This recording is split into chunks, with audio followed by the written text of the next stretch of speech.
सुप्रभात आदरणीय प्रधानाचार्य महोदय, उप प्रधानाचार्य महोदय, शिक्षकगण एवं मेरे प्यारे मित्रों। हम सब यहाँ केवल एक प्रतियोगिता में भाग लेने के लिए एकत्रित नहीं हुए, बल्कि जीवन के एक ऐसे पहलू को भी समझने के लिए उपस्थित हैं जो हमें आंतरिक रूप से मजबूती प्रदान करता है, और वह है अध्यात्म। प्रधानाचार्य महोदय, उप प्रधानाचार्य महोदय, निर्णायकगण एवं संयोजिका से अनुरोध करती हूँ कि दीप प्रज्वलित कर प्रतियोगिता का प्रारंभ करें। शुभम करोति कल्याणम आरोग्यम धन संपदा शत्रुबुद्धि विनाशाय दीप ज्योतिर नमोस्तुते। दीप ज्योतिर परम ब्रह्मा दीप ज्योतिर जनार्दना दीप हर तुमी पाप हर दीप ज्योतिर नमोस्तुते। दीप ज्योतिर नमोस्तुते।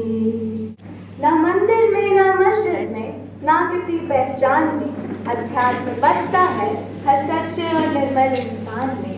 जो खुद को जान लेता है वही जग को समझ पाता है। आत्मा की गहराइयों में ही जीवन का सत्य समाता है।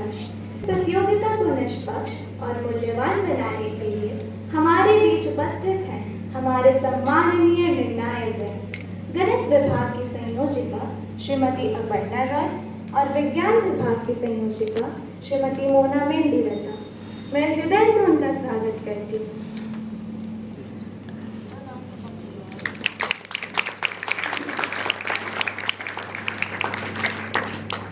इसी विचार को आपके समक्ष रखते हुए आ रहे कक्षा 6 से 12वीं तक के विद्यार्थी, जिन्हें 3 समूह में विभाजित किया गया है। 6 से 8वीं तक के विद्यार्थी समूह अ, 9वीं एवं 10वीं के विद्यार्थी समूह ब तथा 11वीं एवं 12वीं के विद्यार्थी समूह स। इस प्रतियोगिता का उद्देश्य आत्मविश्वास, स्पष्ट उच्चारण और भावनाओं की सुंदर अभिव्यक्ति को प्रोत्साहन करना है। इस विचार को आगे बढ़ाते हुए मंच पर आ रहे हैं समूह अ के विद्यार्थी। कौन है? वह मंदिर की घंटियों में, वह मस्जिद की अजानों में, वह गुरुद्वारे की वाणी में है, वह गिरजाघर की प्रार्थनाओं में, वह सूरज की पहली किरण, वह चांद की शीतल छाया, वह सागर की गहराइयों में है, वह पर्वतों की ऊंची काया है, वह नदियों की निर्मल धारा में है, वह पक्षियों की मधुर गान में, हर धड़कन की मौन पुकार में परमात्मा तो बसते हर प्राण में। परमात्मा कौन है? परमात्मा को ना आंखों से देखा जाता है, ना शब्दों में बांध पाते हैं। जो झांके अपने अंतर मन में वही उनके दर्शन पाते हैं। जब मन के बादल छा जाए, जब कोई राह दिखती ना हो, तब वह दीपक बनकर जल उठते जिसकी ज्योति कभी बुझती ना हो। जब जीवन में अंधियारा हो, हर आशा छूट रही हो, तब मौन खड़े व साथ हमारे हर पीड़ा को छूकर कहते, मत डर, मैं तेरे संग खड़ा हूँ, हर संकट में तेरा सहारा हूँ। तू कर्म कर, विश्वास रख, मैं ही तेरा परमात्मा हूँ। धन, वैभव, यश सब मिट जाते हैं, नाम और शौहरत भी खो जाती है, पर जो प्रभु से प्रेम कर ले उसके जीवन में दीपक जल जाते हैं। हर आंसू में उनकी करुणा है, हर मुस्कान में उनका प्यार है। जो सबको अपना मान सके उसी पर बरसे परमात्मा का दुलार। वह प्रेम है, वह सत्य है, वह जीवन का आधार है। जिसने प्रभु को हृदय में पाया उसका हर सांस ही उपहार है। हे प्रभु, ना धन मांगू ना यश मांगू, बस इतना सा वरदान रहे, तेरा नाम मेरे हृदय में हो और अंतिम सांस तक तेरा ही ध्यान रहे। आओ ऐसा जीवन जी ले, सत्य प्रेम का दीपक जलाए, अपने कर्मों से इस संसार में परमात्मा का रूप दिखाए। हे प्रभु, तेरा नाम ही रहे मेरे आधारों पर, तेरा प्रकाश ही रहे मेरे प्राणों पर। जब अंतिम सांस भी आए मेरी, मैं मिल जाऊं तेरे चरणों पर। धन्यवाद। सुप्रभात। मन के भीतर दीप जलाओ, सत्य का पथ स्वयं ही पाओ, लोभ मोह सब दूर भगाओ, प्रेम और करुणा अपनाओ। शांत हृदय में शक्ति बसती, सच्ची खुशी वहीं पर हंसती। आत्मा का संदेश सुनो तू, जीवन का उद्देश्य चुनो तू। सेवा सद्भाव और विश्वास यही है, जीवन का मधुर प्रकाश यही है। ईश्वर हर कण में है समाया, जिसने जाना सुख वही पाया। अध्यात्म हमें राह दिखाता, अंधकार से दूर ले जाता। ज्ञान शांति और प्रेम का सार यही है, जीवन का सच्चा आधार यही है। प्रकृति की गोद में जब जाए हम, मन के सारे भ्रम मिट जाए। पर्वत नदी और नीला गगन देखते हैं शांति हर एक क्षण। धैर्य और संयम का धन पाकर जीवन चलता आगे बढ़। क्रोध दोष सब दूर हटाए, मिलजुल कर सब प्रेम बढ़ाए। सच्चे कर्मों की राह चुने, हर मुश्किल में हिम्मत बुने। अच्छे विचारों का हो विस्तार, यही है मानवता का श्रृंगार। आत्मज्ञान का सूरज चमके, जीवन के हर कोने में दमके। अध्यात्म हमें राह दिखाता, अंधकार से दूर ले जाता। धन्यवाद। अपने भी दूर हुए, तब मैंने अपने भीतर झांका और ईश्वर के दर्शन हुए। ना धन ने मेरा साथ निभाया, ना ऊंचे पद का अभिमान। मुश्किल घड़ी में साथ खड़ा था बस मेरा सच्चा भगवान। जब आंखों में आंसू भर आए और दिल में दर्द समाया था, तब एक शांत सी दिव्य शक्ति ने मुझे हिम्मत से भर पाया था। माँ की ममता, पिता का त्याग ईश्वर का ही रूप लगते हैं। उनके निस्वार्थ प्रेम के आगे सारे सुख भी फीके लगते हैं। जीवन की इस भाग दौड़ में हम खुद को ही भूल गए, दुनिया पाने की चाह में अपने मन से दूर गए। आध्यात्मिकता यही सिखाती है, खुद को पहचानो, खुद से मिलो, दुखियों के आंसू पोंछकर मानवता के पथ पर चलो। जब कोई अपना बिछड़ जाता, मन भीतर से टूट जाता। ऐसे कठिन समय में केवल प्रभु का नाम सहारा बन जाता। हर पीड़ा एक शिक्षा बनकर जीवन का अर्थ बताती है। अंधेरी रात के बाद ही तो नई सुबह मुस्काती है। मंदिर, मस्जिद, गुरुद्वारा हो या कोई पावन धाम, सच्ची भक्ति वहीं बसती है जहाँ प्रेम और सेवा का नाम। कितने सपने बिखर गए जब कितनी आशाएं टूट गई, वे भी प्रभु की कृपा से देखो जीने की राहें छूटी नहीं। जो गिरकर फिर उठ जाता है वही जीवन का सार समझता है। हर पीड़ा में खुशियों को पाकर वह सच्चा उपहार समझता है।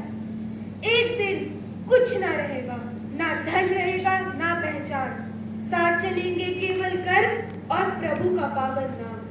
क्यों इस नश्वर संसार के भीतर इतना अभिमान करे, प्रेम दया और सेवा के बल पर जीवन को महान करे। धन्यवाद। सुप्रभात। ढूंढा मैंने आसमानों में, ढूंढा पाताल, खोजा उसको ग्रंथों में, पूजा के जान, पर वो मिला न शोर में ना भीड़ की बात में। मिला वो एक पल अपनी ही सांस में। कहते हैं लोग भगवान ऊपर रहते हैं, मैं कहती वो हर धड़कन में बहते हैं। फूल में वो, तुझसे वो, मुझसे भी वही। जब नजर से दूजा हटा तो दिखा बस वही। कर्म कर तू बंधन में ना बंध, फल की इच्छा छोड़, बस अपना काम कर। हार जीत मान अपमान सब माया है, तू तो केवल साक्षी है, यही तेरी काया है। दीपक तले अंधेरे की ये सोच जरा, तेरे भीतर सूरज है, तू क्यों रोशनी को तरसाता। आंखें बंद कर और सुन दिल की बात। आध्यात्मिकता है खुद से खुद की मुलाकात। गिरेगा तो संभलेगा खुद ही, ठोकर से ही सीखेगा हर कला तू। जो आज अंधेरा लगा है तुझे, कल वही लगेगा उजाला तुझे। खुद को जान ले तू एक ही बार में, फिर हर दर्द लगेगा तुझे बेकार। धन्यवाद। सुंदर प्रस्तुति अभिनेता। अगले प्रतिभागी माउंटेन परिवार से कक्षा सप्तम द की यशस्वी अग्रवाल भीतर की यात्रा पर विचार व्यक्त करने आ रहे हैं। सुप्रभात। बाहर की दौड़ में खुद क्यों न बिरसाए, अपने ही भीतर वो अनंत तक खोजता जाए। झूठे हैं ये संसार के सब मोह और बंधन, आत्मा का मंदिर है ये पवित्र अंतर्मन। ना कोई यहाँ अपना है, ना कोई पराया, हर जीव में उस परमात्मा ने अपना रूप दिखाया। खोलो इन नैनों को और देखो जरा झांक कर, वो नूर चमक रहा है तुम्हारे ही भीतर आकर। छूट जाए जब दुनिया के सारे व्यर्थ के सवाल, तब शांत होता है मन और कर जाते हैं जंजाल। ये धूप, ये छांव, ये हवाएं सब उसी का इशारा है। इस अनंत ब्रह्मांड में हर कण उसी का प्यारा है। त्याग दो अहंकार को और बहने दो प्रेम की धारा, तभी तुम्हें समझ में आएगा इस जीवन का अर्थ सारा। ना कोई चाहता शेष हो, ना कोई भी डर, आध्यात्मिकता के रंग में भूल जाती है हर लहर। मन की चंचलता को जब तुम मौन में ढालोगे, सत्य सुख की परिभाषा उसी ही पल पालोगे। मंदिर, मस्जिद, गुरुद्वारे सब रास्ते हैं एक ही घर के। भटक रहा है मानव क्यों इस संशय के जाल में गिर के। भीतर जाको एक बार, सत्य स्वयं मिल जाएगा। इस विश्वास का प्रेम और विश्वास का दीप जीवन में ही खिल जाएगा। जब मिट जाएगा संशय सारा, मन निर्मल हो जाएगा, ईश्वर का वो दिव्य प्रकाश हृदय में ही खिल जाएगा। धन्यवाद। न शंखों की गूंज में, न ऊंचे किसी धाम में, अध्यात्म तो छिपा रहता है इंसान के ही काम। सुप्रभात। इसी भावना को शब्द देती मैं अपनी कविता प्रस्तुत करता हूँ। मंदिरों की भीड़ में देखा हर चेहरा कुछ खोया था। हाथों में थे बड़े दीपक, पर मन अंदर से रोया था। कोई ऊंचे स्वर में गाता था, कोई झुक झुक शीश नवाता था, पर एक भूखा बच्चा कोने में चुपचाप आंसू खाता था। तभी हवा ने कानों में धीरे से ये बात कही, जिस दिल में करुणा जीवित हो, भगवान रहते केवल। जब तुम गिरते को थामोगे और रोते को हंसाओगे, अपने हिस्से की खुशियों से किसी का घर सजाओगे, तभी पूजा सफल कहलाएगी, तभी मन सच्चा बन जाएगा। एक छोटा सा अच्छा कर्म भी ईश्वर तक पहुंच जाएगा। ना गंगा में, ना पर्वत में, ना सोने के दरबारों में, भगवान अक्सर मिलते हैं इंसान के व्यवहारों में। क्रोध जहाँ शांत हो जाए और प्रेम का दीप जल जाए, क्रोध जहाँ शांत हो जाए और प्रेम का दीप जल जाए, वही आत्मा मुस्कुराती है, वही सच्चा अध्यात्म है। जब कोई थका मुसाफिर है और राह से न सूझे करे, जो हाथ बढ़ाकर साथ चले वो पूजा से कम होता नहीं। जब टूटे हुए विश्वासों को फिर से सहारा मिलता है, एक सच्चे शब्द का महरम भी 100 उपदेशों से खिलता है। धरती, जल, आकाश, पवन सब जीवन का उपहार है। जो इनके प्रति कर्तव्य निभाए उसके कर्मी त्योहार है। अध्यात्म कोई कठिन तप नहीं, न जंगल की कोई राह। भटके हुए इंसानों को इंसान बनाना ही उसकी चाह। और उस दिन समझ आया भगवान दिखते नहीं करते, वे तो छिपे हुए बैठते हैं हम सबके अच्छे कर्मों में। धन्यवाद। यदा यदा हि धर्मस्य ग्लानिर्भवति भारत अभ्युत्थानं धर्मस्य तदात्मं सृजामि। अर्थात जब जब धर्म की हानि और अधर्म की वृद्धि होती है, तब तब भगवान स्वयं मानवता का मार्गदर्शन करने आते हैं। आज जिस विषय पे मैं अपने विचार प्रस्तुत करने जा रही हूँ, वह केवल विषय नहीं, बल्कि जीवन को सही दिशा दिखाने वाला एक प्रकाश है। यदि आध्यात्मिकता के कोई परम गुरु है, तो वो है योगेश्वर श्री कृष्ण। कुरुक्षेत्र की रणभूमि में जब अर्जुन मोह, भय और भ्रम से घिर गए थे, तब श्री कृष्ण ने जो उन्हें ज्ञान दिया, वह आज भागवत गीता बनकर संपूर्ण मानवता की रक्षा कर रहा है। श्री कृष्ण ने हमें सिखाया कि आध्यात्मिकता इस संसार को छोड़ना नहीं, बल्कि इस संसार में रहकर अपने कर्तव्यों का पालन करना है, सत्य का साथ देना है और अपने मन पर विजय प्राप्त करने का नाम है। याद रखिए, महाभारत केवल एक युद्ध नहीं था, वह धर्म और अधर्म के बीच का संघर्ष था। वह मनुष्य के भीतर होने वाले एक युद्ध का प्रतीक था। दुर्योधन के पास शक्ति थी, सेना थी, राज्य था, पर उसके भीतर अहंकार था। यही अहंकार उसके पतन का कारण बना। इसलिए कहा गया है, अहंकार वह अग्नि है जो सबसे पूर्व उसे जलाती है जहां वह जन्म लेती है। दूसरी तरफ अर्जुन है, वह एक महान योद्धा है, पर कुरुक्षेत्र की रणभूमि में घबरा गए। उन्होंने अपने भ्रम को स्वीकार किया और श्री कृष्ण से मार्गदर्शन मांगा। यही विनम्रता उन्हें महान बनाती है। महाभारत के प्रत्येक पात्र से हमें कुछ न कुछ सीखने को मिलता है।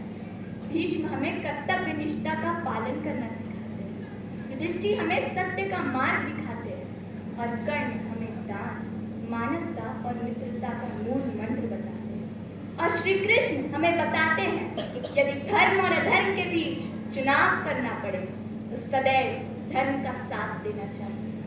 स्वामी विवेकानंद ने भी कहा है, उठो जागो, तब तक मत रुको जब तक लक्ष्य प्राप्त ना हो जाए। लेकिन लक्ष्य प्राप्त करना केवल सफलता प्राप्त करना नहीं, लक्ष्य प्राप्त करना एक अच्छा इंसान बनना भी है।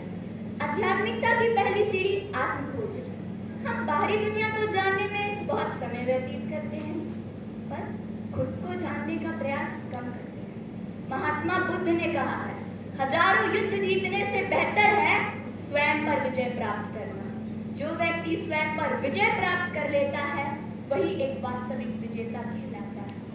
आज हमारे पास आधुनिक तकनीकें हैं, सुविधाएं हैं, संसाधन हैं, पर फिर भी मन अशांत है। इसका कारण यही है कि हमने हमारी बाहरी दुनिया को जीतने का प्रयास किया पर अपने भीतर झांकना ही भूल गए। ये कैसा अध्यात्म है? जो ध्यान करने से हम डरते हैं वो हमें विनम्रता प्रदान करती है। मानवता का मूल मंत्र है विनम्रता। श्री कृष्ण ने भगवत गीता में कहा है, कर्मण्यवाधिकारस्ते मा फलेषु कदाचन, अर्थात हमारा धर्म केवल और केवल कर्म करने पर है, फल पर नहीं। कर्म करते रहो, धर्म का साथ देते रहो, यही आध्यात्मिकता का मूल मंत्र है। अंत में बस यही कहना चाहूंगी कि मन से बड़ा बहरूपी न कोई, पल पल रचता स्वांग निराले, माया मोह में उलझा रहे जो, पड़ जाए जो मन के पाले।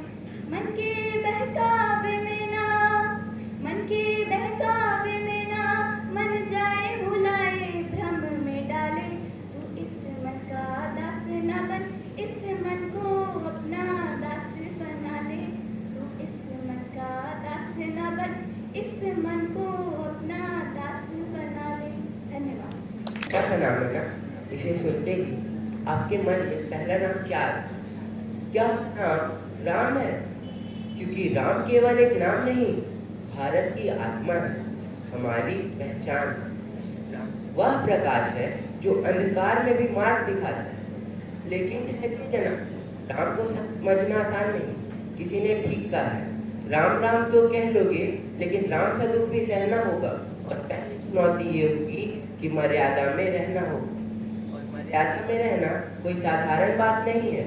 मर्यादा में रहना मतलब केवल नियम मानना नहीं, बल्कि सत्य को गले लगाना और अपने कर्तव्य को निभाना है। कहा जाता है, जब बीच कुरुक्षेत्र में अर्जुन ने श्री कृष्ण से कहा, खुद को ईश्वर कहते हो, खुद को ईश्वर कहते हो तो जल्दी अपना नाम बताओ, खुद को ईश्वर कहते हो तो जल्दी अपना नाम बताओ। इतना सुनते ही माधव का धीरज पूरा डोल गया। तीन लोक का स्वामी फिर बेहद गुस्से में बोल गया, कान खोलकर सुनो पार्थ, मैं ही त्रेता का राम हूँ। कृष्ण मुझे सब कहते हैं, मैं द्वापर का घनश्याम हूँ। रूप कभी चंडी का रख कर मैं ही केस बदलता हूँ। धर्म बचाने के खातिर मैं अनगिन वेश बदलता हूँ। युग बदलते हैं, नाम बदलते हैं, रूप बदलते हैं, लेकिन धर्म की रक्षा करने वाली शक्ति कभी नहीं बदलती। वह शक्ति कभी नरसिंह बनकर ललकारती है, वह शक्ति कभी श्री कृष्ण बनकर महाभारत का सिंहनाद कर देती है, और जब अधर्म अपनी सीमा लांघ जाता है तब वही शक्ति परशुराम बनकर बोलती है कि रेणुका का पुत्र मैं, विष्णु का अवतार हूँ, 21 बार धरा को क्षत्रियहीन करने वाला, हाँ मैं परशुराम हूँ। कि राम सी मर्यादा में, कृष्ण सा ज्ञान, शिव सा क्रोध में, युगों युगों में महान। राम केवल अयोध्या के राजा नहीं,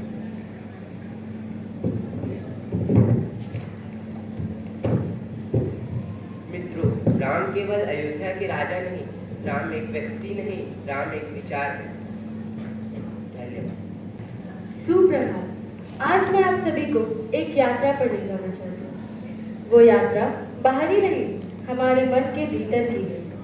जरा ध्यान दीजिए, आज का युवा सबसे ज्यादा चिंतित अपनी फोन की बैटरी के प्रतिशत के लिए है, लेकिन हमारी मन की शांति का प्रतिशत जो दिन ब दिन घटता गया, हमें उसकी कोई परवाह ही नहीं। हम सोशल मीडिया पर लोगों को ये दिखाते हैं कि हम बहुत खुश हैं, लेकिन क्या हम सही में खुश हैं? हमने आध्यात्मिकता को सिर्फ पूजा पाठ, मंदिर, तंत्र मंत्र और धार्मिक क्रियाओं तक सीमित कर दिया है, लेकिन आध्यात्मिकता इससे कहीं ऊपर है। इसे एक पंक्ति से समझिए। उड़ जा पंछी उस देश जहां न राग न द्वेष, जहां न हो कोई ईर्षा, प्रेम ही हो वहां विशेष। इस पंक्ति में देश को एक स्थिति से दर्शाया जा रहा है। जब हमारे मन में क्रोध की जगह शांति, ईर्ष्या की जगह प्रेम और अहंकार की जगह विनम्रता ले लेती है, तो हम उस देश यानी उस स्थिति में पहुंच जाते हैं। आज का युवा सफलता के पीछे भाग रहा है, जो कि जरूरी है। सफलता हमारे जीवन का उद्देश्य तो है, लेकिन एकमात्र उद्देश्य नहीं, क्योंकि जब इंसान के पास घर, गाड़ी, बंगले, दौलत, शौहरत सब हो और उसके मन में शांति न हो, तो वो सब कुछ पा करके भी कुछ खो देता है। आज इंसान चांद तक पहुंच गया है, विज्ञान ने प्रगति कर ली है, लेकिन आज भी इंसान अपने मन की गहराई तक नहीं पहुंच पाया। दुनिया की भीड़ में हम खुद को खोते जा रहे हैं, चेहरे पे मुस्कान रख के भीतर से रोते जा रहे हैं। कभी समय मिले तो ठहर कर खुद से भी पूछ लेना कि हम जीवन को जी रहे हैं या बस उसे ढोते जा रहे हैं। आध्यात्मिकता हमें सिखाती है कि किसी की भी सहायता करना, किसी के भी चेहरे पे मुस्कान लाना ही पूजा है। अगर कोई भूखा व्यक्ति हमारे भोजन देने से तृप्त हो जाए, अगर हम किसी ऐसे व्यक्ति से मिले जो दुखी हो और हमारी वाणी से वो मुस्कुरा दे, या फिर हम किसी ऐसे व्यक्ति से मिले जो अंदर से टूट चुका हो और हमारे विचारों से उसे एक नई उम्मीद मिल जाए, तो यही हमारी पूजा, हमारी प्रार्थना बन जाती है। आध्यात्मिकता हमें कभी नहीं कहता कि हम अपने घर, संसार, परिवार को छोड़कर संत बन जाएं। वो हमें कहता है कि हम अपने विचारों को सुंदर बनाएं, अपने कर्म से श्रेष्ठ बने और अपने मन में शांति लाएं। क्योंकि जब हमारे विचार सुंदर होते हैं तो हमें दुनिया सुंदर दिखाई देती है, और जब हमारा मन शांत होता है तो हमारा हर दिन एक उत्सव बन जाता है। जो व्यक्ति खुद को पहचान लेता है वही आध्यात्मिकता की असली शक्ति को महसूस कर पाता है, और जो व्यक्ति खुद को जान लेता है वो एक अकेला व्यक्ति पूरा संसार बदलने की ताकत रखता है। धन्यवाद। अगर मन शांत हो तो जीवन की सारी परेशानी आसान लगने लगती हैं, और अगर मन अशांत हो तो सारी ही खुशियां फीकी सी लगती है। आज इंसान ने दुनिया जीत ली है, मगर अपने मन को जीतना आज भी एक चुनौती बनी हुई है। बाहर की चमक धमक में हम अपने अंदर की शांति खोते जा रहे हैं। इसी खोई हुई शांति को प्राप्त करने का मार्ग हमें दिखाता है आध्यात्म। सुप्रभात। इसलिए आज मैं आपके सामने मन की शांति विषय पर अपने विचार प्रस्तुत करना चाहूंगी। हमारा युग विज्ञान एवं तकनीक का युग है। हमारे पास मोबाइल, इंटरनेट, बड़ी बड़ी गाड़ियां और सारी ही सुविधाएं उपलब्ध है। आज इंसान ने चांद पर पहुंचकर इतिहास रच दिया है, मगर एक सवाल जो आज भी हमारे सामने खड़ा है, क्या इंसान सच में खुश है?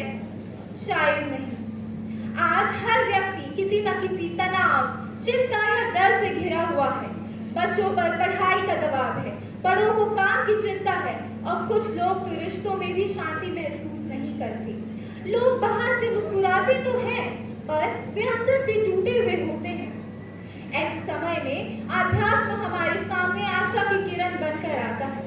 अध्यात्म का अर्थ सिर्फ धार्मिक कर्म कांड या पूजा पाठ तक सीमित नहीं है, बल्कि इसका वास्तविक अर्थ तो हमारे मन और आत्मा को समझाना है। यह हमें सिखाता है कि सच्ची खुशी बाहरी चीजों में नहीं, बल्कि हमारे भीतर छिपी होती है। अगर एक मनुष्य अपने अंदर झांकता है, अपने विचारों को सकारात्मक बनाता है, दूसरों के प्रति प्रेम, दया और सम्मान की भावना रखता है, तो ही उसे मन की सच्ची शांति प्राप्त होती है। प्रिय साथियों, आज लोग छोटी छोटी बातों पर गुस्सा हो जाते हैं। ईर्ष्या, नफरत और लालच जैसी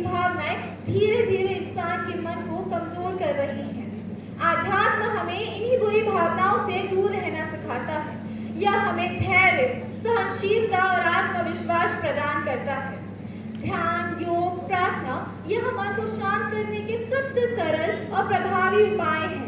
अगर हम कुछ समय अपने लिए निकालते हैं, शांत मन से ध्यान करते हैं, तो हमें मन की सच्ची शांति प्राप्त होती है। गौतम बुद्ध ने कहा था, शांति भीतर से आती है, इसे बाहर मत खोजो।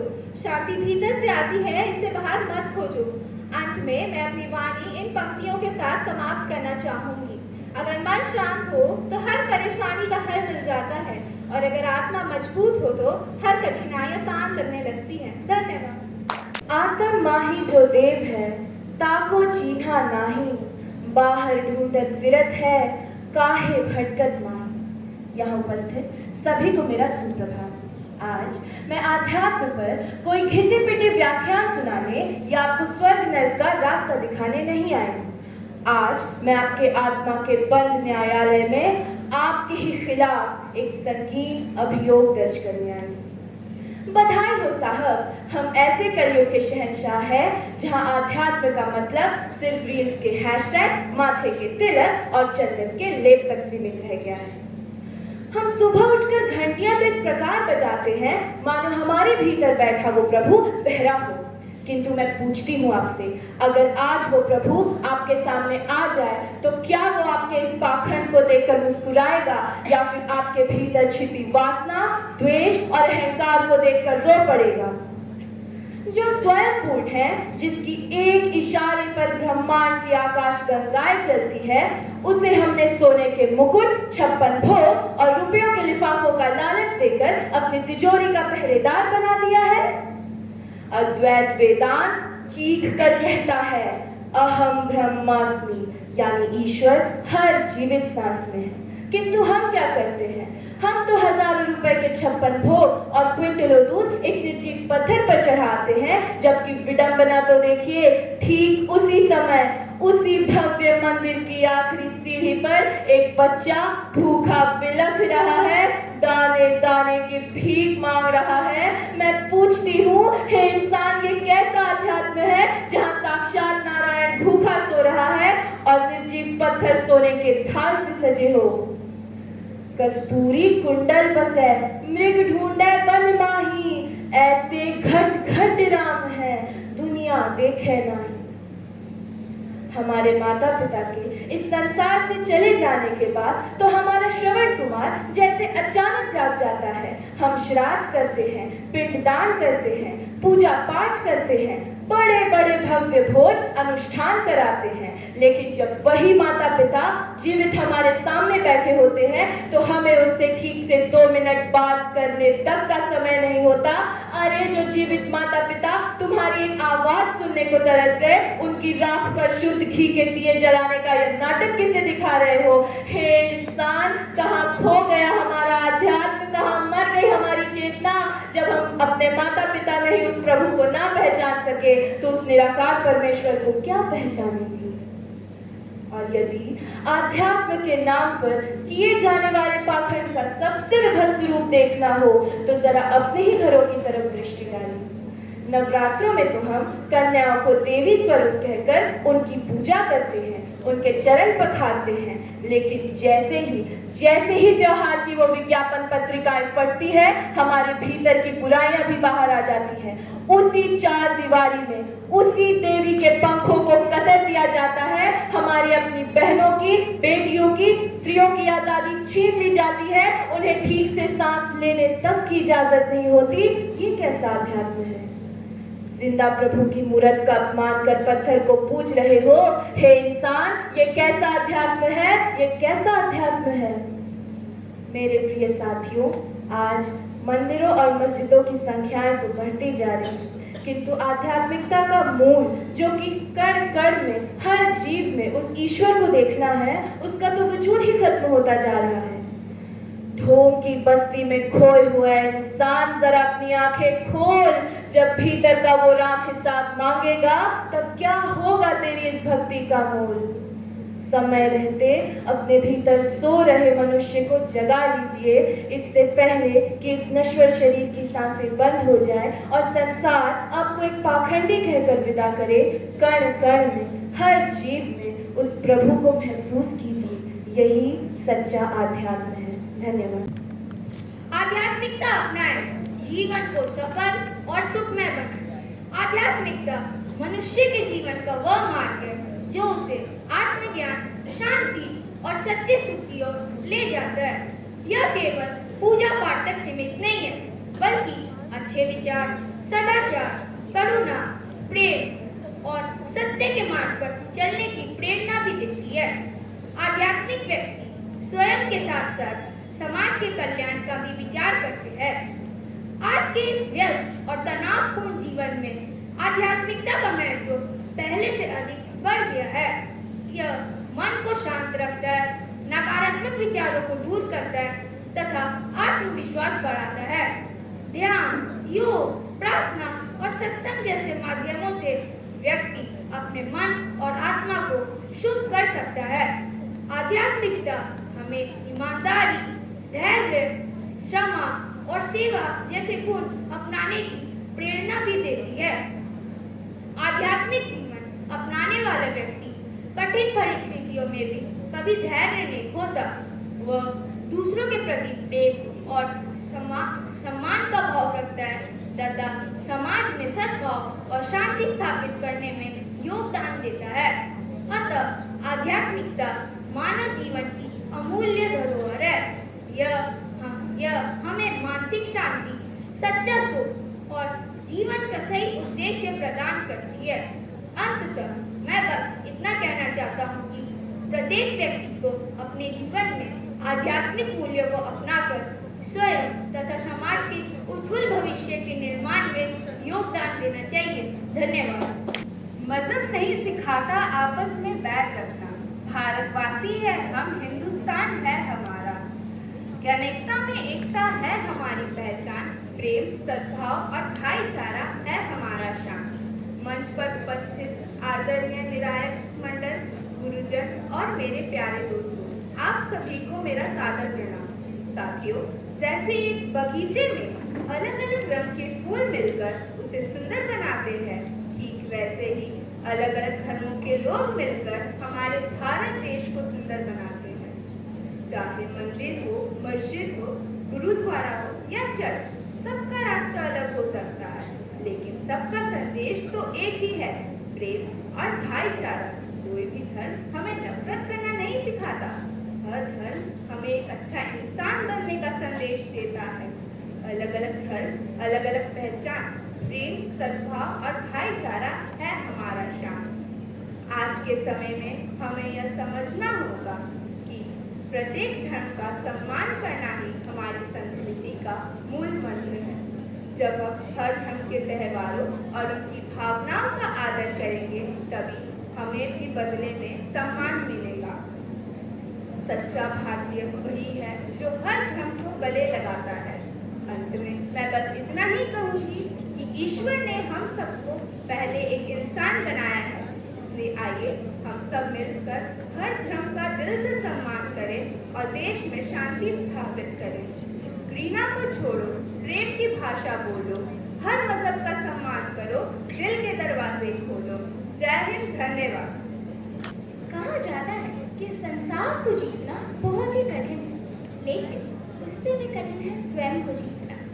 कल्पना करिए, आपके पास इस संसार की सारी समृद्धि, प्रसिद्धि और शक्ति हो, लेकिन रात को सोते समय आपका मन अशांत हो, तो क्या तब भी आप अपने आप को सफल कहेंगे?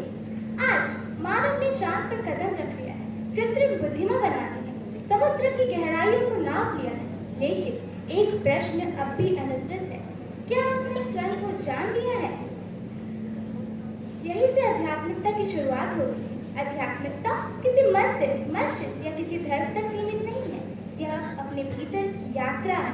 यह वह कला है जो हमें सिखाती है कि परिस्थितियों को नहीं, बल्कि स्वयं को बदलने की अधिक आवश्यकता है। आज की पीढ़ी लाइक्स, फॉलोअर्स और बाहरी मान्यताओं के पीछे दौड़ रही है, हम दूसरों को प्रभावित करने में इतने व्यस्त हैं कि अपनी असली पहचान भूलते जा रहे हैं। आध्यात्मिकता हमें याद दिलाती है कि हमारी असली पहचान हमारे विचार, चरित्र और कर्म है, ना कि हमारी प्रोफाइल या लोकप्रियता। महात्मा बुद्ध ने कहा था, हजारों युद्ध जीतने से बेहतर है स्वयं पर विजय प्राप्त करना, क्योंकि जो व्यक्ति अपने भय, क्रोध और अहंकार पर विजय प्राप्त कर लेता है, उसे कोई पराजित नहीं कर सकता। अंत में मैं बस केवल इतना ही कहना चाहूंगी कि भविष्य की सबसे बड़ी क्रांति केवल तकनीकी नहीं बल्कि आध्यात्मिक भी होगी। जिस दिन व्यक्ति स्वयं को जान लेगा, उस दिन उसकी जीवन की सभी उलझने सुलझने लगेगी। धन्यवाद। सादर प्रणाम न्यायाधीश को मेरा। श्रोताओं को नमस्कार। आपके सामने लाया हूँ मैं कुरुक्षेत्र की गुफा। सुप्रभात सभी को। आज का मेरा विषय है अंत का कुरुक्षेत्र। मेरा आप सभी से एक सीधा सवाल यह है कि जब आपके ठीक सामने किसी कमजोर का हक छीना जा रहा होता है, तब आपका खून क्यों नहीं खौलता? जब सड़क पर कोई बेबस तड़प रहा होता है, तो हमारी उंगलियां एम्बुलेंस को बुलाने के बजाय रील का बेस्ट एंगल ढूंढने के लिए मोबाइल का कैमरा क्यों ऑन करती है? आज मैं यहाँ कोई किताबी ज्ञान बांटने नहीं आया। मैं यहाँ आपके अंत के उसी झूठे सन्नाटे और कायरता पे प्रहार करने आया हूँ, जिसे रोज हम शांति का मुखौटा पहनाकर दबा देते हैं। क्योंकि जब नाश मुझ पर छाता है, पहले ही विवेक मर जाता है। आज के युग में हम इस प्रकार ढल गए हैं कि जब शहर में आग लगती है तो अपनी खिड़कियां बंद कर लेते हैं। हमारी इसी कायरता पर इतिहास मुझसे सवाल कर रहा है कि कलम बिकी कसम बिकी, न्याय यहाँ बाजार हुआ। कलम बिकी कसम बिकी, न्याय यहाँ बाजार हुआ। जब जब सच्चा मौन रहा, तब तब पापी का उद्धार हुआ। हम आज आधुनिक युग में भी बस मुख गवाह बने बैठे हैं। न्याय की अर्थी उगती है और हम शब्द बने बैठे हैं। हमारी यही ऋण मौन आज भी हमारे अंदर के कुरुक्षेत्र को दोहरा रही है। इतिहास गवाह है, विनाश तब नहीं आया जब पापी दहाड़ रहे थे। विनाश तब नहीं आया जब पापी दहाड़ रहे थे। विनाश तो तब आया जब दुनिया के सबसे बड़े शूरवीर कफन जैसी खामोशी ओढ़े मस्तक झुकाए बैठे थे। उस रात सभा के सन्नाटे को याद करो, उस रात सभा के सन्नाटे को याद करो। रूह आज भी रोती है जब महाबली चुप जाते हैं, कुल की मर्यादा सोती है। दुशासन अंबर खींच रहा और भीष्म पिता भी मौन खड़े। गंगा पुत्र के महाव्रत भी उस पाप के आगे झुके पड़े। मस्तक झुकाए द्रोण खड़े और कृप का शीश भी नीचे था जब उस पापी दुशासन ने मां याग सेनी को खींचा था। हाँ भीष्म का वो मौन ही उस महाविनाश का कारण था। अधर्म का पहला पाठ वही जो मर्यादा का वार। तब तड़प उठी वो याग सेनी, चंडी का रूप दिखाया था और थर थर कांपी राजसभा जब सिंहनाद आया था। क्यों मौन खड़े हो हे ज्ञानी? क्यों मौन खड़े हो हे ज्ञानी? क्या न्याय बह गया लहरों में?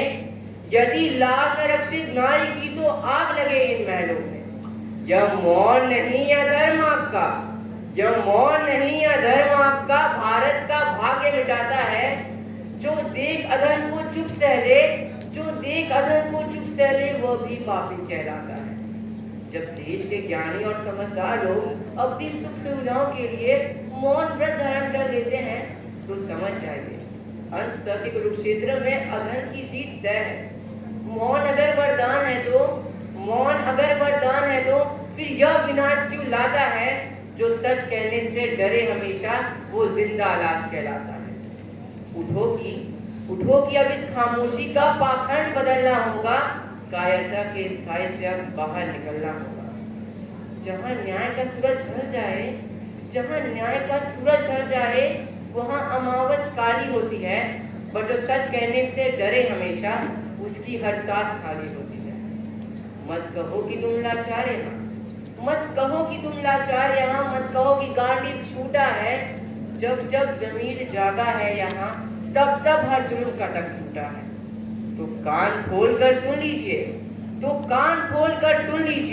जीवन का अंतिम सत्य यही है कि जब कि जब तक आपके भीतर का अर्जुन स्वयं गांडी नहीं उठाएगा तब ब्रह्मांड की कोई भी शक्ति आपको जगा नहीं सकती। यह जंग सिर्फ बीते हुए कल की नहीं, आपकी आत्मा की महापुकार है, क्योंकि यह गूंज नहीं साधारण है। यह गूंज नहीं साधारण है, ये महाकाल की वाणी है। ये कुरुक्षेत्र के मैदान की सबसे बड़ी कहानी है। पर मत ढूंढो इस रणभूमि को बीते हुए इतिहासों में। यह महायुद्ध तो जारी है हम सबकी अपनी सांसों में। जब सत्य सकने लगता है और पाप को मिलता मान यहाँ, तब अंतर में छिड़ता है भीषण रुद्र संग्राम यहाँ। तो अंत में मैं सिर्फ इतना कहना चाहूंगा कि कहानियां तो बहुत सुनी, अब किरदार बदलना चाहिए। सिर्फ बातें बनाने से नहीं, अब यह संसार बदलना चाहिए। मेरा काम था जगाना, अब आपका विचार बदलना चाहिए। इस मन से विदा लेता हूं मैं, बस गूंजे सच का ही नाम, न्याय की रक्षक इस माटी को मेरा आखिरी शौर्य नाम। जय हिंद, जय भारत। राम नाम का ढोंग है, लूट सके तो लूट। राम नाम का ढोंग है, लूट सके तो लूट। अंतकाल पछताएगा जब प्राण जाएंगे छूट। इस सभा पर उपस्थित सभी को मेरा सुप्रभात एवं सादर प्रणाम। आज जब हम अपने चारों ओर देखते हैं तो ऐसा लगता है कि अध्यात्म का बड़ा ही नया और आधुनिक दौर चल रहा है। जगह जगह कथाएं हो रही हैं, नए आयोजन हो रहे हैं और लोग अपने आप को आध्यात्मिक साबित करने की होड़ में लगे। लेकिन इन सब के बीच एक बहुत ही अजीब बात देखने को ये मिलती है कि हम जितने ही आध्यात्मिक और धार्मिक होने का दावा करते हैं, हमारे अंदर से इंसानियत उतनी ही गायब होती जा रही है। मुझसे पूछो तो मुझे बड़ी हैरत होती है कि आज के युग में हमने अध्यात्म का क्या पैमाना बना दिया है। त्याग के नाम पर लोग अपनी बुनियादी कमियों को छुपा लेते हैं। त्यागना तो इंसान को घृणा, द्वेष, लालच और पाप था। हमने क्या छोड़ा? प्याज और लहसुन? क्या बात है! दिल में नफरत का पहाड़ दबाए बैठे हैं और सोचते हैं कि केवल तामसिक भोजन कर लेने से हमें मोक्ष मिल जाएगा। क्या आप समझे? नहीं, ये नए दौर का तमाशा है। जो जितना पाखंडी है वो उतना आध्यात्मिक है, जो जितना दिखावटी है वो उतना धार्मिक है। लोग मंदिरों और धार्मिक स्थलों में टनों में दुख और संसाधन बहा देते हैं, लेकिन उसी मंदिर की सीढ़ियों पर अगर कोई लाचार बेबस दिख जाए तो रास्ता मोड़ देते हैं। चर्च में जलने वाली हजारों मोमबत्तियों से किसी की अंधेरी दुनिया उजाली हो सकती है। दरगाह में चढ़ाए गए चादरों से कितनों के कांपते शरीर को गर्माहट मिल सकती है, लेकिन नहीं, हमें तो मंदिरों में पत्थरों के सामने सर टेकना है। अरे भाई, पाहन पूजे हरि मिले तो मैं पूजू पहाड़, पाहन पूजे हरि मिले तो मैं पूजू पहाड़, ताते ये चाकी भरी पीस खाए संसार। लोग सोचते हैं कि पवित्र नदियों में डुबकी लगा लेने से हमारे सारे पाप धुल जाएंगे। नदियों में डुबकी लगा कर सारे पाप तो धो दिए, सारा शरीर तो धो लिया, लेकिन विचारों की किसको पड़ी है? इसी बात पर कबीर दास जी के व्यंग्य को मैं दोहराना चाहूंगी। मलमल धोए शरीर को धोए न मन का मैल, मलमल धोए शरीर को धोए न मन का मैल, नहाए गंगा गोमती रहे बैल की बैल। हम सोचते हैं कि किसी खास मजहब का झंडा उठा लेने से, किसी धार्मिक संस्था का सहारा ले लेने से हमारे सारे कर्म साफ हो जाएंगे। लेकिन धर्म क्या कोई बैसाखी है कि जिसके सहारे हम अपने अधर्म की सीढ़ियां चढ़े? फिर हम क्यों भूल जाते हैं कि इसकी सहायता से जय तो हम अनायास पालेंगे आने वाली मानवता को, लेकिन हम क्या मुख दिखलाएंगे, हम क्या मुख दिखलाएंगे? इसलिए आध्यात्मिकता रासायनिक खाद में होगा कोई पौधा नहीं है, बल्कि मानवता की मिट्टी में ही जन्मा एक फूल है। इसीलिए तो रश्मि रथी में भी मानवता के इसी प्रेम को उजागर करते हुए कहा गया है, तेजस्वी सम्मान खोजते नहीं गोत्र बदलाकर, तेजस्वी सम्मान खोजते नहीं गोत्र बदलाकर, पाते हैं जग में प्रशस्ति अपना कर्तव्य दिखलाकर। यानी कि हमारा सच्चा सम्मान हमारे गोत्र, हमारे धर्म, हमारे जाति से नहीं, हमारे कर्तव्य हमारे कर्मों से आता है। आध्यात्मिक होने का बस इतना ही अर्थ है कि हम इतने इंसान बन जाएं कि हमारे दिल को कोई आंसू पिघला दे, किसी के बहते हुए आंसू से हमारा ये कठोर दिल पिघल जाए। अंत में मैं यही कहना चाहूंगी, इबादत की हर रस्म हर रिवाज अधूरा रह जाता है जब इंसान मानवता कहीं पीछे छोड़ आता है। खुदा नकाबे नकाशी में मुस्कुराता है, खुदा नकाबे नकाशी में मुस्कुराता है, वह तो वही मिलता है जहां इंसान मानवता का दिया जलाता है, मानवता का दिया जलाता है। धन्यवाद। यदि कल सुबह पूरी दुनिया से मंदिर, मस्जिद, गुरुद्वारे और चर्च गायब हो जाए तो क्या धर्म समाप्त हो जाएगा? नहीं, क्योंकि धर्म इमारतों में नहीं, इंसान के चरित्र में बसता है। धर्म पूजा पद्धति का नाम नहीं, धर्म तो करुणा और मानवता का नाम है। धर्म कभी तलवार नहीं उठाता, धर्म तो घायल हाथों को थामता है। तलवार यदि उठती है तो वह धर्म नहीं अधर्म कहलाता है। मानवता की भावना से ओतप्रोत इस सभा में उपस्थित सभी जनों को मेरा सादर नमस्कार। आज मैं आप सभी के समक्ष एक ऐसे विषय पर अपने विचार प्रस्तुत करने आई हूँ जो न केवल धर्म का बल्कि मानवता के अस्तित्व का प्रश्न है। धर्म नहीं अधर्म से लड़े। जब एक बच्चा जन्म लेता है तो न उसे धर्म का ज्ञान होता है न जाति का, उसे केवल प्रेम की भाषा ही समझ आती है। लेकिन जैसे जैसे वह बड़ा होता है समाज उसे अनेक पहचाने दे देता है। दुख की बात तो यह है कि कभी कभी यही पहचाने लोगों के बीच संघर्ष और दूरी का कारण बन जाती है। परंतु हमें यह समझना होगा कि धर्म कभी संघर्ष का कारण बन ही नहीं सकता। धर्म तो हमें करुणा, दया और सत्य का मार्ग दिखाता है। यदि कहीं घृणा है, हिंसा है, अन्याय है और मानवता के लिए अपमान है तो वह धर्म नहीं अधर्म है। सूरज की किरणें कभी ये नहीं पूछती कि कौन किस धर्म का है। वर्षा की बूंदें भी बिना भेदभाव के सभी पर समान रूप से बरसती है। प्रकृति ने कभी किसी के साथ भेदभाव नहीं किया, तो फिर हम मनुष्य ऐसा क्यों करते हैं? आज आवश्यकता धर्म बदलने की नहीं, अपनी सोच बदलने की है। समस्या धर्मों में नहीं बल्कि उन विचारों में है जिन्होंने धर्म का मुखौटा पहनकर अधर्म को बढ़ावा दिया है। अधर्म वह है जो झूठ का साथ दे, जो अन्याय को बढ़ावा दे, जो नफरत फैलाए और इंसानों के बीच दीवारें खड़ी करे। वही धर्म वह है जो टूटे हुए दिलों को जोड़े, जो पीड़ितों की सहायता करे और सत्य का मार्ग दिखाए। धर्म केवल मंदिर, मस्जिद, गुरुद्वारे और चर्च की दीवारों तक सीमित नहीं। धर्म तो उस हाथ में है जो किसी गिरते हुए व्यक्ति को संभाल ले। धर्म तो उस हृदय में है जो दूसरे के दर्द को अपना समझे। अरे धर्म तो उस व्यक्ति में है जो सच बोलने का साहस रखता हो।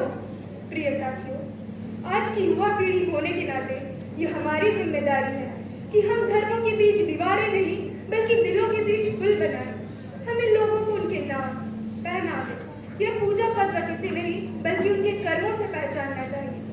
अंत में मैं केवल इतना ही कहना चाहूंगी, जब धर्म और अधर्म की लड़ाई होती है तो जीत किसी धर्म की नहीं बल्कि मानवता की होनी चाहिए। इसलिए धर्म से नहीं अधर्म से लड़े, व्यक्ति से नहीं उसकी बुराइयों से लड़े। यही सच्चा धर्म है और यही सच्ची मानवता है। धन्यवाद। परहित सरस कोई धर्म नहीं भाई, पर पीड़ा सम नहीं अधमाई। अर्थात इस संसार में दूसरों को सुख पहुंचाने से बड़ा कोई धर्म नहीं होता और दूसरों को कष्ट पहुंचाने से बड़ा कोई अधर्म भी नहीं होता है। सुप्रभात यहाँ उपस्थित सभी श्रोतागण। आज मैं यहाँ किसी धार्मिक अनुष्ठान पर बात करने नहीं आया, बल्कि मैं बात करने आया हूँ उस यात्रा की जो हम हर रोज अपने भीतर जीते हैं, जिसे हम आध्यात्मिकता कहते हैं। हम एक ऐसी दुनिया में जी रहे हैं जहाँ सब कुछ बहुत तेज है। हम भागते हैं कामयाबी के पीछे, सफलता के पीछे, बस दूसरों से आगे निकलने की दौड़ में। पर क्या कभी हमने रुककर ये खुद से पूछा है कि आखिर इस भागदौड़ का अंत क्या है? आखिर हम ये कर क्यों रहे हैं? नहीं, हम बाहर की दुनिया में तो जीतना चाहते हैं, परंतु अपने भीतर का युद्ध का क्या? जीवन की सच्चाई तो यही है कि एक दिन ये सब कुछ, ये शरीर, ये रूह, ये आत्मा शांत हो जाएगी और एक दिन ये सत्य भी प्रमाणित हो जाएगा। जब हम बाहर की दुनिया में हारते हैं तब हमें ज्ञात होता है कि इस दुनिया में कुछ भी स्थायी नहीं है। हम हर पल मौत के करीब जा रहे हैं, फिर भी हम अहंकार में जीते हैं। अरे क्या लेकर आए थे, क्या लेकर जाएंगे। परंतु आध्यात्मिकता कोई वैराग्य नहीं है जो हम सब कुछ छोड़ छाड़ कर पहाड़ पर चले जाए। अगर जटा झूठ बढ़ाए जो रब मिले तो भालू ही सबसे बड़ा संत कहा। घूम रहा जो जंगलों में वो तो कब का ईश्वर को पा जाए, वो तो कब का ईश्वर को पा जाए। परंतु आध्यात्मिकता होता है मन के सुकून को पहचान। हम बाहर को जीतना चाहते हैं परंतु उस मन के शांत समुद्र को नहीं पहचान पाते। सच्चाई तो यही है कि बाहर की कई जीत का कोई मतलब नहीं अगर हम भीतर से हार जाए। अंत में मैं तो बस इतना कहूंगा कि ढूंढता रहा है खुदा मैं तुझे किस जमाने में, ढूंढता रहा है खुदा मैं तुझे किस जमाने में, तू तो छिपा बैठा था मेरे दिल के आशियाने में। दौड़ता रहा था उम्र बाहर की चकाचौंध के पीछे, सुकून तो ठहरने में था अपने ही भीतर जाने में, अपने ही भीतर जाने में। धन्यवाद। बस कभी वह हमारी इच्छा के अनुसार होता है तो कभी ईश्वर की इच्छा के अनुसार। सुप्रभात आदरणीय शिक्षक सर एवं मेरे प्रिय साथी, क्या आपने कभी किसी चीज को पाने के लिए दिल से प्रार्थना की है लेकिन वह हमको नहीं मिली?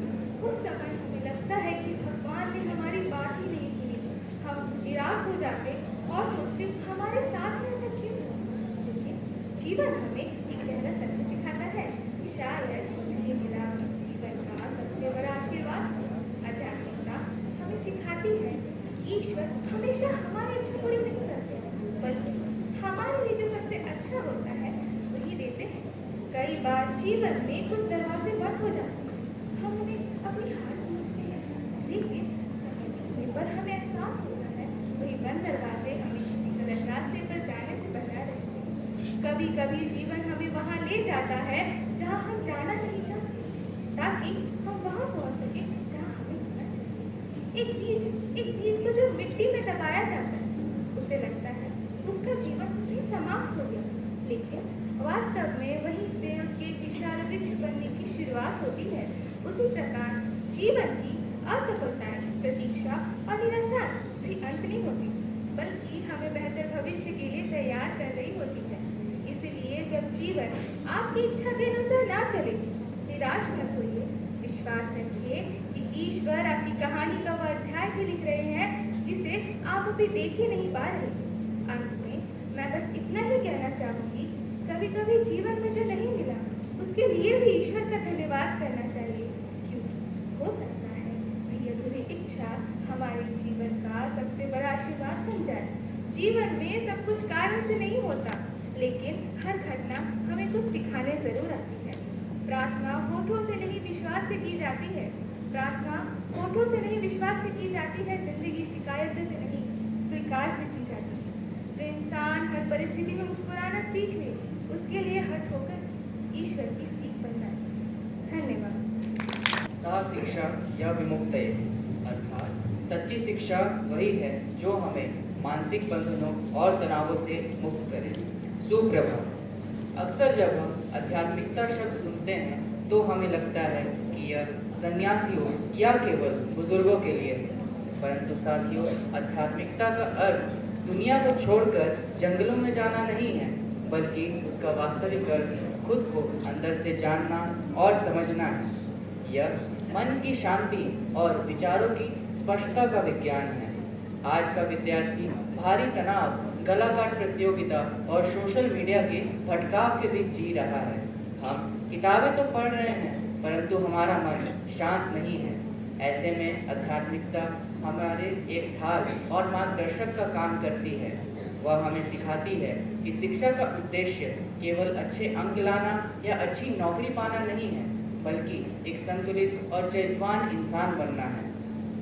जब एक विद्यार्थी आध्यात्मिक मूल्यों को अपनाता है तो उसके भीतर ईमानदारी, अनुशासन और धैर्य जैसे गुण स्वतः ही विकसित होने लगते हैं। ऐसे विद्यार्थी का आत्मविश्वास किसी बाहरी दिखावे पर नहीं बल्कि उसके आत्मज्ञान पर टिका होता है।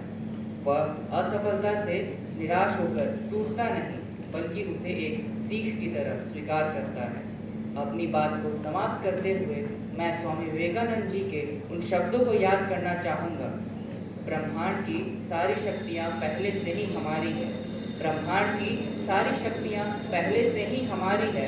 वो हम ही हैं जिन्होंने अपनी आंखों पर हाथ रख लिया है और फिर रोते हैं कि कितना अंधकार है। आध्यात्मिकता उन्हीं हाथों को अपनी आंखों पर से हटाने की प्रक्रिया है। आइए हम किताबी ज्ञान के साथ साथ आत्मचिंतन और ध्यान को अपने विद्यार्थी जीवन का हिस्सा बनाएं और एक उज्जवल भविष्य की ओर कदम बढ़ाएं। धन्यवाद। अब मैं निर्णायकगण से अनुरोध करती हूँ कि प्रतिभागियों को प्रोत्साहित करें और मार्गदर्शन करें। सभी बच्चों की तैयारी बहुत अच्छी थी। शिक्षिकाओं का प्रयास उनके पीछे जो रहा है वो दिखा हमें।